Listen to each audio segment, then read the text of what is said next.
আসসালামু আলাইকুম রহমতুল্লাহি অবরকাতুহু। সম্মানিত দর্শক, বাংলাদেশের সঙ্গে ভারতের যে সম্পর্ক, এটি কোন পর্যায়ে আছে? শেখ হাসিনার জামানাতে যে একটা অবিস্মরণীয় সম্পর্ক স্থাপিত হয়েছিল ভারতের সঙ্গে, তার ফলে কি হতো, ঢাকার কমলাপুর স্টেশন থেকে সরাসরি ট্রেনে কলকাতা যাওয়া যেত। আবার কলকাতা থেকে সরাসরি ট্রেনে ঢাকা আসা যেত। নদীপথে বুড়িগঙ্গা থেকে, সদরঘাট থেকে বা অন্য কোনো জেটি থেকে সেই যে জাহাজ সোজা কলকাতাতে চলে যেত। তারপর বিভিন্ন সীমান্ত দিয়ে বাংলাদেশের সঙ্গে যে ভারতের পর্যটন সুবিধা, ব্যবসা বাণিজ্য থেকে শুরু করে অন্য যা কিছু রয়েছে, সেটি এমন একটা লেভেলে পৌঁছে গিয়েছিল, যারা কেবলই মাত্র এই ব্যবসা বাণিজ্যের সঙ্গে সম্পৃক্ত তারা বলতে পারবেন যে ওই সময়টা কেমন ছিল। আর আমরা যারা বিভিন্ন সময়টিতে ভারতের সমালোচনা করে আসছিলাম, তারা এই ভারতের কাছে দেশ বিক্রি করে দেওয়া হচ্ছে, ইজ্জত থাকছে না, আমাদের দেশ সিকিম হয়ে যাচ্ছে, আর শেখ হাসিনা দিল্লির দাসী, এই কথাগুলো কিন্তু আমরা বারবার বলে আসছিলাম।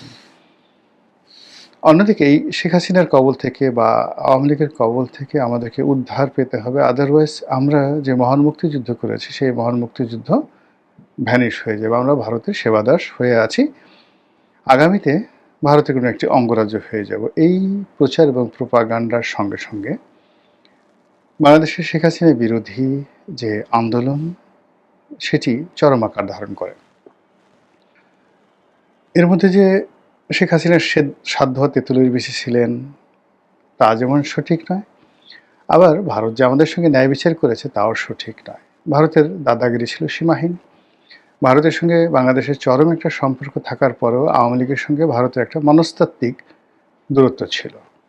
আওয়ামী লীগ মনে করত, ভারতকে যা দিয়েছি ইহ জন্মে ভারত আর কখনো সেটা পাবে না। অন্যদিকে ভারত যেটা মনে করতো সেটা হলো যে তুমি আমাকে কে দেবে বা তোমরা আমাকে কে দিবে, বরং আমরা না হলে তো তোমরা ক্ষমতায় বসতে পারতে না। তোমাদেরকে ক্ষমতা আনা, তোমাদেরকে ক্ষমতায় টিকিয়ে রাখা, নানা কারণে আমরা যে ঝুঁকি নিয়েছি, সেই ঝুঁকির ফলে আমরা আসলে যা পাওয়ার কথা তার চেয়ে অনেক কম পাচ্ছি। তো এই বিষয়গুলো নিয়ে তাদের মধ্যে মনস্তাত্ত্বিক যুদ্ধ চলছিল সেই 2014 থেকে 2024 পর্যন্ত। তলে তলে অনেকগুলো ক্ষত ছিল, উপরে উপরে অনেকগুলো মহব্বত ছিল, এবং এরই মধ্যে উভয় রাষ্ট্রই, মানে বাংলাদেশ ভারতকে কিছু একটা শিক্ষা দিতে চাচ্ছিল শেখ হাসিনার জমানাতে। তার জন্য বারবার সে আমেরিকার সাথে সম্পর্ক স্থাপন করার চেষ্টা করছে, চীনের সাথে সম্পর্ক স্থাপন করার চেষ্টা করেছে, কিন্তু ব্যর্থ হয়েছে। আবার ভারত বসে থাকেনি, তারা বাংলাদেশে যে সকল রাজনৈতিক দল রয়েছে, বিএনপি, জামাত, এমনকি ছোট ছোট যে রাজনৈতিক দল, তাদের সঙ্গে যোগাযোগ করার চেষ্টা করেছে, এবং শেখ হাসিনার বিরুদ্ধে তারা যেন ঐক্যবদ্ধ হতে পারে। ভারত সেখানে রীতিমতো বৃহৎ বিনিয়োগ করার জন্য তারা চেষ্টা করেছে। আমি ঠিক 2021 সনের কথা বলি।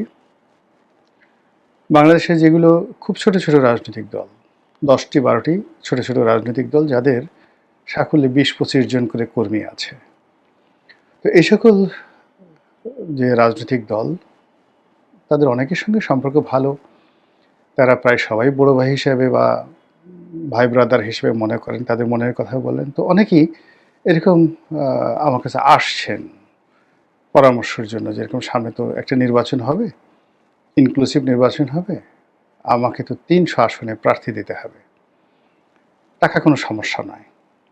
এখন আপনি বলেন যে এই 300 আসন কোত্থেকে পাবো? ছোট ছোট রাজনৈতিক দল।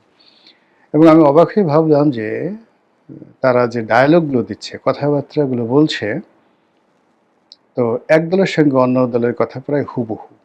নিঃসন্দেহে তারা অফার পেয়েছে, এবং সেই অফারটা যে তারা রয়ের কাছ থেকে পেয়েছে এতে কোনো সন্দেহ নেই। তো এ থেকে আমি বুঝলাম যে সেই 2021 সনে বা 22 সনের ওই সময়টাতে আমি যে টকশোগুলো করেছি, এই কথাগুলো আমি একাধিকবার বলেছি যে যাদের মুখ থেকে যে কথাগুলো শুনছি সেই কথাগুলো আসলে শোনার কথা নয়। 2 নম্বর হলো আমাদের সিভিল সার্ভিস, মিলিটারি সার্ভিসের সাবেক কিছু কর্মকর্তা আছেন, তারাও শেখ হাসিনার ব্যাপারে ভীষণ রকম বেপরোয়া হয়ে পড়েছিলেন।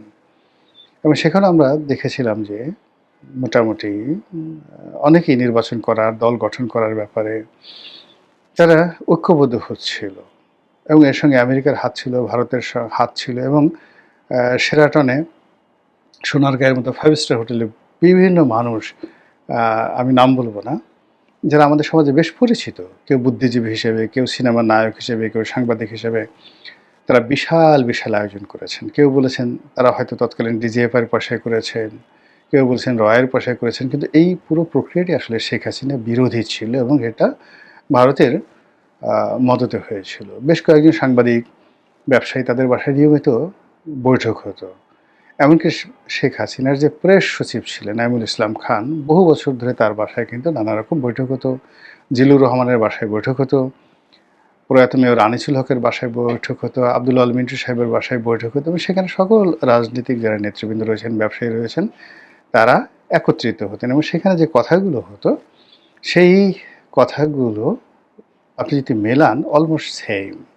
তো এই চক্রান্তের মধ্যেই শেখ হাসিনা ক্ষমতা চালিয়ে গেছেন, ভারত তার সাথে সম্পর্ক রক্ষা করেছে, রাজপথে বিএনপি আন্দোলন চালিয়ে গেছে এবং জামাত আন্দোলন চালিয়ে গেছে, কিন্তু কেউ কোনো কুল কিনারা পাচ্ছিলেন না। তো সেই কুল কিনারার মধ্যেই হঠাৎ করে অলান্নে ছাড়েন বারুদের মতো এই যেটাকে বলা হয় কোটা বিরোধী আন্দোলন, এটি ছড়িয়ে পড়ে। আন্দোলনের মাঠ উত্তপ্ত হয়েছিল এবং সেখানে যে রাজনৈতিক পট পরিবর্তন হয়, পট পরিবর্তনের প্রেক্ষাপটে ডক্টর মোহাম্মদ ইউনূসের সরকার গঠন, তারপর তার উপদেষ্টা মণ্ডলী গঠন, পরবর্তীতে তার অনেকগুলো সিদ্ধান্ত, আমাদের দেশ অশান্ত হয়ে যাওয়া এবং বাইরে থেকে বিভিন্ন ইউটিউবার যারা আছে তাদের উস্কানিতে একের পর এক মবে সারা দেশ উত্তাল হয়ে 18 মাসে মোটামুটি বাংলাদেশকে একটা মাচ্ছান্নয় অবস্থা করে ফেলেন ডক্টর মোহাম্মদ ইউনূস। এর ফলে আমেরিকা এবং ভারত তারা যে পরিকল্পনা করেছিল, যে মাস্টার প্ল্যান করেছিল এবং শেখ হাসিনাকে যেভাবে একটা শিক্ষা দিতে চেয়েছিল, এটি তাদের জন্য বুমেরাং হয়ে যায়। এখন যে কথাটি আপনারা সবাই জানেন যে জনাব তারেক রহমান সাহেবের সঙ্গে সেই ইলেকশনের অনেক আগের থেকেই দিল্লি একটা ভালো সম্পর্ক স্থাপন করতে চেয়েছে এবং সেই সম্পর্কটি এতটা মানে যাকে বলা হয় দৃঢ়তার সাথে তারা করতে চেয়েছে যে বেগম খালেদা জিয়ার শেষকৃত্যে অর্থাৎ জানাজাতে স্বয়ং ভারতের পররাষ্ট্রমন্ত্রী এস জয়শঙ্কর তিনি উপস্থিত হয়েছিলেন এবং এস জয়শঙ্কর এই মুহূর্তে ভারতের অত্যন্ত গুরুত্বপূর্ণ একজন ব্যক্তি, দুজন ব্যক্তি জনাব নরেন্দ্র মোদীর কাছে খুবই গুরুত্বপূর্ণ, একজন এস জয়শঙ্কর আর একজন হলেন অজিত দোভাল। তো ডক্টর মোহাম্মদ ইউনূস জয়শঙ্কর এবং অজিত দোভালের সঙ্গে বৈঠক করার জন্য প্রাণান্ত চেষ্টা করেছেন। এমনকি তিনি যখন বাংলাদেশে এসেছেন, সংসদ ভবনে যখন জয়শঙ্কর বসেছিলেন তারেক রহমান সাহেবের সঙ্গে, তখন খলিলুর রহমান যিনি পররাষ্ট্র উপদেষ্টা এখন আছেন এবং ওই সময়টাতে নিরাপত্তা উপদেষ্টা ছিলেন, তার সঙ্গে অজিত দোভালের একটা সম্পর্ক ছিল এবং এখনও আছে। তো তিনি প্রাণান্ত চেষ্টা করেছিলেন যে সংসদ ভবনে অ্যাটলিস্ট তাদের মধ্যে একটি হ্যান্ডশেক হোক, করমর্দন হোক, অর্থাৎ ডক্টর মোহাম্মদ ইউনূসের সঙ্গে। তখনও তিনি বাংলাদেশের প্রধানমন্ত্রীর পদমর্যাদায় উপদেষ্টা, প্রধান উপদেষ্টা, কিন্তু সেটি জয়শঙ্কর করেননি। ইউনূসের প্রতি তাদের যে ঘৃণা, ভারতের যে ঘৃণা এমন একটা পর্যায়ে চলে গেছে, সেই ঘৃণা এখন রীতিমতো প্রতিহিংসায় পরিণত হয়েছে। ভারত যদি জীবিত থাকে, নরেন্দ্র মোদী জীবিত থাকে, অজিত দোভাল জীবিত থাকে, তাহলে ডক্টর মোহাম্মদ ইউনূসের যে বাকি জীবন, এটা জমানায় তারেক মানে যদি থাকে বা অন্য যে কোনো জমানা আসে, যেভাবে হোক না কেন ইউনূসকে ভারত স্বস্তিতে থাকতে দেবে না, আমেরিকা কোনো অবস্থাতে তাকে রাখবে না। ঘৃণাটা ওই পর্যায়ে গিয়েছিল। এই ঘৃণাটা কেন হলো? এর কারণ হলো ডক্টর মোহাম্মদ ইউনূসকে বা এনসিপিকে বা সমন্বয়কদেরকে বা শেখ হাসিনাকে হটানোর ক্ষেত্রে এদেরকে নতুন ক্ষমতায় আনতে ভারত এবং আমেরিকার যে মাস্টার প্ল্যান ছিল, প্রায় সবগুলো মাস্টার প্ল্যান একের পর এক বুমেরাং হয়ে পড়েছে এবং এই বুমেরাং হওয়ার জন্য ডক্টর মোহাম্মদ ইউনূসের অদক্ষতা, অযোগ্যতা এবং তার ব্যক্তিত্বহীনতা, মেরুদণ্ডহীনতা এবং তার যারা উপদেষ্টা ছিলেন তাদের কুপমণ্ডকতা একসাথে কাজ করেছে। ফলে ধরুন আপনার ক্ষেত্রে চিন্তা করুন যে আপনি খুব আশা করে কাউকে ঘরে স্থান দিয়েছেন, তারপরে শোয়ার জায়গা দিয়েছেন, রাতে খুব পোলাও কুরমা খেতে দিয়েছেন। সকালবেলা গিয়ে দেখলেন যে বেচারা পায়খানা করে, পেশাব করে, পেট খারাপ করে আপনার পুরো রুম মানে খাট-ঠাট সব নষ্ট করে ফেলেছে। আপনার মেজাজটা কেমন লাগবে যদি আপনি মহামানব না হন? ওই লোক যদি ওখানে বসা থাকে, আপনার কি মনে হবে? তাকে কি আপনার চুমা দিতে ইচ্ছে করবে? বা ঠিক আছে ভদ্রলোক পায়খানা করেছে, আপনি নিজ হাতে একটু পরিষ্কার করে দেন, না চড়াই ওর ৩২ টা দাঁত খুলে দিতে ইচ্ছা করবে।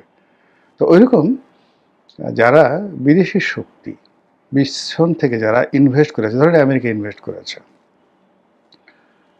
অন্যান্য দেশ যদি ইনভেস্ট করে থাকে, তার যেমন একটা যাকে বলা হয় প্রতিদান তারা চেয়েছিল, সেই প্রতিদান তারা পায়নি। এটি গেল এক।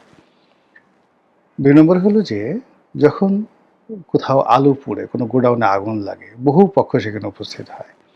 তো বাংলাদেশে শেখ হাসিনার অবর্তমানে প্রায় সবাই ঝাঁপিয়ে পড়েছে এই দেশ দখল করার জন্য, এই দেশ থেকে সুবিধা নেওয়ার জন্য। সেটা পাকিস্তান, চীন, আমেরিকা, ভারত, সবাই, এমনকি ইউরোপীয় ইউনিয়ন সবাই এখানে, এমনকি ফ্রান্স, তারাও ঝাঁপিয়ে পড়েছে। কিন্তু এখানে ডক্টর মোহাম্মদ ইউনূসকে চাপে ফেলে যেভাবে একটা চুক্তির মধ্যে আমেরিকা তাকে জড়াতে পেরেছে, অন্য কেউ এখানে কিছু করতে পারেনি। সবাই এখানে আলু ভর্তা তো দূরের কথা, আলুর যে মানে চামড়া, এটাও তারা পায়নি। ফলে বুঝতে পারেন যে এই লোকের প্রতি তাদের যে ক্রোধ অনেক অনেক বেশি। যা হোক, সে তারপরে ওই ঘটনার পরে একটা নির্বাচন হলো, ধরে নেওয়া হয় সেই নির্বাচন হওয়ার পেছনে 90% এফোর্ট ছিল ভারতের। এই যে 2026 সনে যে নির্বাচন হয়েছে, ধরে নেওয়া হয়, আমি আবার বলছি, আমার কাছে কোনো সুনির্দিষ্ট তথ্য নেই, হঠাৎ করে ডক্টর মোহাম্মদ ইউনূসের উপর চাপ প্রয়োগ করা, তারপর তাকে নির্বাচনে রাজি করা, তারেক রহমান সাহেবকে বাংলাদেশে আনা ইত্যাদি সব বিষয়ে ধরে নেওয়া হয় ভারতের 90% এখানে এফোর্ট ছিল। আর 10% এফোর্ট হলো আমেরিকা। তারা ভারতকে শুধু এখানে সায় দিয়েছে। আপনারা অনেকেই জানেন যে ভারতের সাথে, অর্থাৎ নরেন্দ্র মোদীর সাথে ডোনাল্ড ট্রাম্পের এখন যে সম্পর্ক অত ভালো না। কিন্তু সেটা রাজনৈতিক পর্যায়ে এবং বাণিজ্যিক পর্যায়ে ভালো না থাকলেও কৌশলগত যে কারণ, সেই কৌশলগত কারণে ভারতের সাথে তাদের যে ইন্দো প্যাসিফিক চুক্তি রয়েছে, তাদের যে এই অঞ্চলের আঞ্চলিক কৌশলগত সম্পর্ক রয়েছে, সেই সম্পর্কগুলোর ক্ষেত্রে এখনও আমেরিকা বা পেন্টাগন ভারতের উপর নির্ভর করে। কাজেই বাংলাদেশের যে বিষয়গুলো রয়েছে, সেই বিষয়গুলো ভারত একচেটিয়াভাবে সেই হাসিনার জামানাতে যেভাবে দেখতো, ঠিক এই মুহূর্তে তারা আমেরিকাকে ম্যানেজ করে ওইভাবেই দেখছে। তো এই যে নতুন সরকার এলো, জনাব তারেক রহমান সাহেবের সরকার, সেই সরকারের উপরে তাদের যে এক্সপেকটেশন ছিল, তাদের যে আগ্রহ ছিল এবং তারা যেভাবে যে বিষয়গুলো আশা করেছিল, সেই বিষয়গুলো পরিপূর্ণতা পাওয়া বা সেই বিষয়গুলোর প্রতিদান পাওয়া, এটা ভারত একেবারে প্রথম দিনেই বুঝে গেছে যে এটা সম্ভব নয়। যে জনপ্রিয়তা, যে দক্ষতা বা যে দৃঢ়তা মোটামুটি দরকার ভারতকে একটা সুবিধা দেওয়ার জন্য, একটা করিডর দেওয়ার জন্য, ভারতের সঙ্গে কৃত যে চুক্তিগুলো রয়েছে, কিংবা এই গত ১.৫ বছরে ভারতের যে ক্ষয়ক্ষতি হয়েছে বাংলাদেশের সঙ্গে সম্পর্ক না থাকার কারণে, এগুলো পুষিয়ে নেওয়ার জন্য বর্তমান সরকারের যে একটা কমিটমেন্ট থাকা দরকার, সেই কমিটমেন্টটি তারা দেখাতে পারছে না। তারা এলোমেলো, আনপ্রেডিক্টেবল, যেটি হাসনাত আবদুল্লাহ বলেছেন যে এই সরকারের অনেক সিদ্ধান্তে মনে হচ্ছে তারা মুড সুইং করছে, হঠাৎ করে পূর্ব দিকে যাচ্ছে, হঠাৎ করে পশ্চিম দিকে যাচ্ছে, সকালে এক কথা, বিকেলে এক কথা, সকালে এক সিদ্ধান্ত, বিকেলে এক সিদ্ধান্ত, এবং সবগুলোই মানে ছেলে ভুলানো গল্পের মতো অনেকগুলো ঘটনা ঘটছে। একবার দিল্লি থেকে মানে দিল্লিতে তারা পাঠালো লোকজন, আবার চীনে পাঠালো, এবং তিনি এখনো পর্যন্ত ২ মাস হয়ে গেলেন প্রধানমন্ত্রী হিসেবে কোনো দেশে যাওয়ার এখনো পর্যন্ত তিনি সিদ্ধান্ত নিতে পারেননি, বা কোনো দেশও তাকে ওইভাবে আমন্ত্রণ করেছে কিনা আমরা জানি না।